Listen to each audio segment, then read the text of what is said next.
I wouldn't argue with you if you called Austin's market a crash right now. Vacancy is already going up. Rents are already going down. The Austin area and housing market have been growing much faster than the national average. Markets that boomed the most during the pandemic are facing some of the most severe corrections. Ever since the Fed started raising interest rates a year ago, there are some signs that the Austin housing market is in trouble. It could get worse. So today we're going to do a deep dive into the housing and rental markets of Austin, Texas.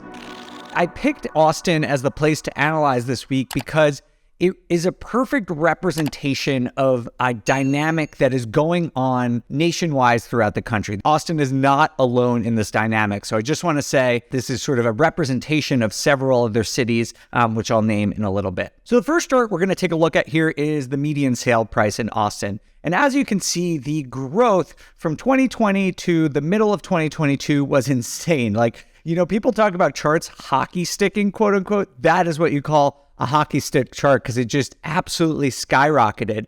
But as you can see, it is coming down almost as quickly as it went up, and it hasn't been correcting for as long. So prices are nowhere near where they were pre-pandemic. But the slope of the line, if you look at the slope of the decline, it looks very similar to how quickly it went up. And I just want to make a point of what kind of data this is. It is seasonally adjusted, which helps us remove some of the noise in the data and understand what trends really exist here. So this is high quality, good data that shows us that median sales price in Austin has come down about $60,000 or $70,000 from about $530,000 to back now, it's back at around $450,000. Still an expensive market, but that is a considerable drop off from where it was. And this next chart, I really think tells a dramatic story here, which is similar data. It's all about the median sales price in the US, but instead of just looking at the absolute number, it compares it year over year. So we can see what happened in February of 2023 compared to February of 2022.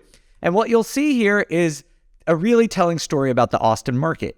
Going back all the way to 2013, Austin showed really good housing market trends. You can see that on average, the market was growing 7, 8, 9, even 10% from about 2013 through about 2017, it dropped down to normal levels to 3 to 4% for a few years pre-pandemic. And just want to reiterate that that's normal. 2 to 4% is a normal appreciation rate in the housing market. And then it went nuts. I think there are only a few markets in the country that have ever seen 40% year over year appreciation in home prices. And as you can see in Austin, there were several months where it was above 30% and even above 40%. But now prices have corrected so dramatically that now they are negative. And that reflects exactly what we saw on the earlier chart, that now prices are declining. And the trend is that will likely continue into the near future. One of the things that I think told people like me that Austin was a market that was going to correct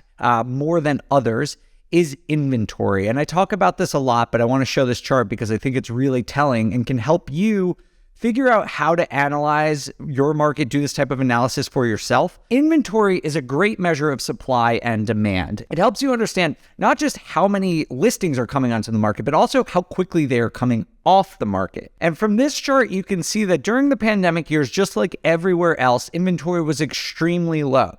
People were still listing their houses. That is a common misconception. People were absolutely listing houses for sale during the pandemic, but there was so much demand due to low interest rates and demographics that people were just taking them off, and that flew off the shelf. Now, as you can see, inventory has recovered, and it's not just recovering to the point where it was pre-pandemic, which would be about 7,000 or 8,000 homes on the market at any given time.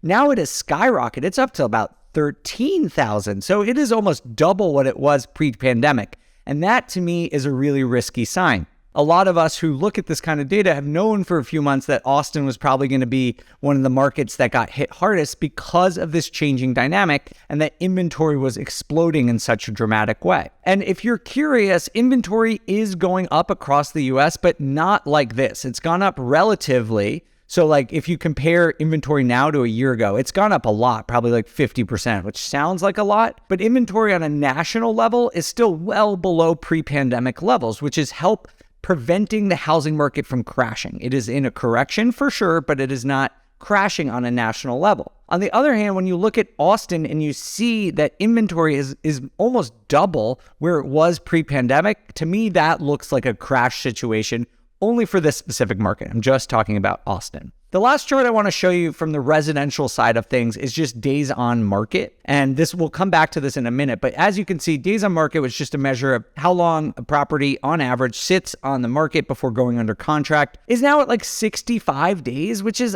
a lot. As you can see, again, from before pre-pandemic, it was at like 37, 38 days at the height in 2018, 2019, now it is above 60 days. So this just shows that buyers are not jumping on houses. Sellers are having to wait a long time. They're probably having to drop their prices. And that's why we're seeing such a dramatic decrease in prices in Austin. The data I've shown you so far is just for residential properties. That's any property that has 4 units or less.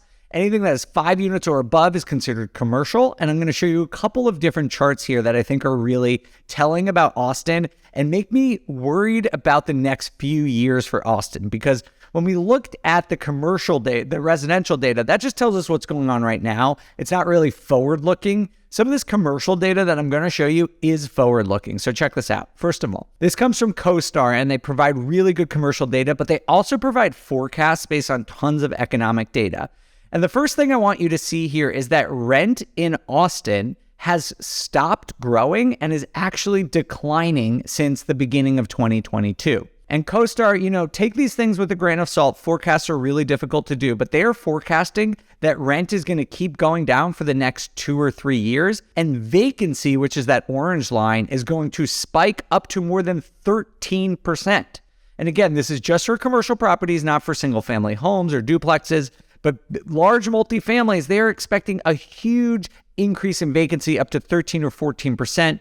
For reference, 6, 7% on a national level is usually what you see. So we're expecting a big bump in vacancy in Austin, which is not good news for anyone who owns multifamily. It's also important to know, though, even though this data is reflecting commercial, sometimes and often commercial dynamics can impact the residential market. Because basically, if there's a lot of vacancy in the multifamily market, that gives buyers or renters more choice, and that can help push down prices in the residential side as well. Speaking of vacancy, I just wanted to reiterate how bad Austin might be doing, or they already are doing in terms of vacancy and how bad it could get. Take a look at this second chart that shows that Austin is, again, expected to go up to 14%, but in the US, it's currently at about 6 and change. And even during a prospective recession, which CoStar is definitely building into these models, they see it only going up to 8%. So 8% for the US as a whole, Austin up to 14%. That is not good news for people who own rental properties in Austin, specifically multifamily. So that's sort of on the demand side. We're already seeing that demand is declining. That's why vacancy rates are up and rent is up. This isn't even the big problem. The real concern is supply.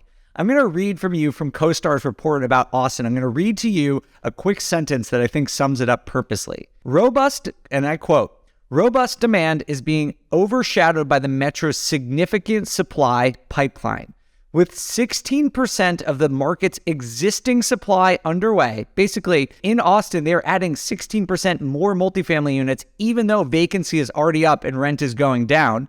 That's equivalent to 43,000 units. Austin also has the 3rd largest construction pipeline in the country." That is really telling to me that Austin, even though we're already seeing these cracks, they have so much construction that supply is likely to flood the market, which is going to push down rent even further and vacancy up. And I just said a couple minutes ago that forecasting is difficult to do, and that is true, except when it comes to construction. Construction is actually very easy to forecast because when you build a property, you have to get a permit, you have to get approval for it. And so you can look at the number of units under construction right now today, and we know how many are being built in Austin unless, a developer gives up and abandons the project, but that's pretty rare. That's like a pretty desperate thing to do. And just check out this other chart, this new chart about under construction units. As you can see, from 2013 to 2018, it was pretty stable, 12,000, 13,000 units a quarter. Now we're talking about over 40,000 units already being delivered, and that is clearly a big problem given that we're already seeing rents start to decline. The next thing here is net absorptions and deliveries. So if we take this construction idea and demand idea and extrapolate it out and forecast it into the future, you can see what CoStar thinks is going to happen here. These blue lines over here show what they think is going to happen for the rest of 2023 and 2024, which is that the blue line is how many units are being delivered. And then that orange bar is absorption, which is basically how many, people need new apartments. And so there is new absorption, like there are more people moving to the city, there are households being formed, people need new apartments. The issue is that there are way too many buildings being built for the amount of demand. And so it looks like, according to CoStar, and these things tend to be easier to forecast than most things, this is looking like there's going to be far more supply entering the market in Austin than there is demand. And that is on top of the dynamics that we're already seeing. So I think that's a really big issue. But for some reason, prices aren't really going down in Austin in terms of commercial buildings. And that's confusing to me. Commercial buildings, unlike residential buildings, are priced based on something known as cap rates. And the higher cap rates go, the cheaper buildings get. But if you look at this next chart, you can see that cap rates in Austin are still extremely low. They're between 4 and 4.5%, depending on building quality, compared to the United States, where they're closer to 5%. Prices are still really high in Austin, despite all these negative dynamics. And to me, that can't last. I have to believe that prices are going to go down on commercial assets in Austin because there's just going to be increased vacancy, rent is going to go down, and I just can't imagine a world where people continue to pay these really low cap rates. Again, low cap rates means high prices. I don't think people are going to continue to pay these high prices. So we're already seeing a decline in residential pricing, and I think multifamily commercial pricing is not far behind in terms of Austin. The thing, though, that's so weird about this and sort of the entire economic climate right now is that the markets that have some of the best long-term prospects are faring the worst in the short term. And Austin, I think, is a perfect example of that. Remember at the beginning of this episode, I said there are a couple markets that I could talk about. I think Phoenix is one, Boise is one. There are some places in Florida, other areas in Texas that basically just grew too fast. They're really popular and there's good, strong underlying fundamentals for the long term. But because they grew so fast during the pandemic years, the short-term prospects are not very good. But I do want to show you some reasons why the long-term prospects of Austin are really good. If you watch this show, you know I'm a big believer in population growth. Demand growth is super important in prices. And check out Austin. Austin has been well above the rest of the United States for the last decade in terms of population growth. And that is forecasted to continue, with Austin nearing 2% population growth, where the rest of the United States is at 0.5%. So it's almost 4 times higher population growth than the rest of the US. That bodes really well for the long-term prospects of Austin as a city and their housing market in general. The other thing, and there are a lot of positive macroeconomic trends going on in Austin, but the second thing that I wanted to show you is that median household income, I think, is one of the strengths of this area. As I said, there are a lot of big, high-profile, high-paying companies moving to Austin, and that is sending up the median household income. And that, according to CoStar at least, even though we're forecasting some scarier things in the market, no one's really expecting that to decline. Austin has such a strong economy that it is expected that Austin will continue to have an above average household income and one that is going to grow well into the future. And again, that does bode well in the future for rents and home prices. It's just that we're in a correction right now, which means that it grew too fast. It needs to correct back to the pricing where it should be, but the long-term prospects of the area are still good. All this data together tells us a pretty interesting and somewhat contradictory story about Austin, but markets that boomed the most during the pandemic are facing some of the most severe corrections. You can maybe even call, I wouldn't argue with you if you called Austin's market a crash right now. So you're saying that this is a correction or crash. It's one of the most dramatic in the country. Personally, I think there is still downside risk. Residential hasn't bottomed out yet. And until affordability gets restored to the housing market, I don't think that's going to happen. The second thing is I do think the multifamily space in Austin is in trouble. It is already showing weakness. Right? Vacancy is already going up. Rents are already going down. And then we know already that for the next year or two, we're going to see an increase in supply that is far exceeds demand, which is only going to cause more trouble in the multifamily space. If you're interested in investing in Austin, which I have been, I've been down there to look at property, I think you have to be very careful in the short term because there is a big correction going on. But at the same time, long term, it still looks really good. So I think this is the type of environment where hopefully sellers are getting realistic about what's going on in the market. And if you're interested in buying in Austin, you might be able to score a deal right now. I'm seeing this play out all across the US where markets that are correcting, buyers have all the power. They're able to negotiate right now. And I don't think you should go out and just buy anything. And I would be extremely careful in the multifamily space right now. But if Austin is on your list of markets that you're interested in investing in, I would still try and be active. See if you can find a seller who's willing to sell a little bit under asking price, sell a little bit under current market value to help cushion yourself against further declines, but give you the opportunity to buy into a market that has great long-term potential at a reasonable or maybe even really good price point. That's just my advice. Be careful, be wary of the correction, but don't just exit the market. Keep an eye on what's going on there because you might be able to score yourself a deal in this type of market where sellers are more willing to negotiate. Thank you all so much for watching. I hope this was interesting to you. We are trying new formats here. This is the first time I've actually done this deep dive into a specific market on the YouTube channel. So if you like it, would love to hear from you in the comments below, or of course, give us a thumbs up on this video. Again, my name is Dave Meyer, VP of Data and Analytics at BiggerPockets. Thanks again for watching, and I'll see you next time.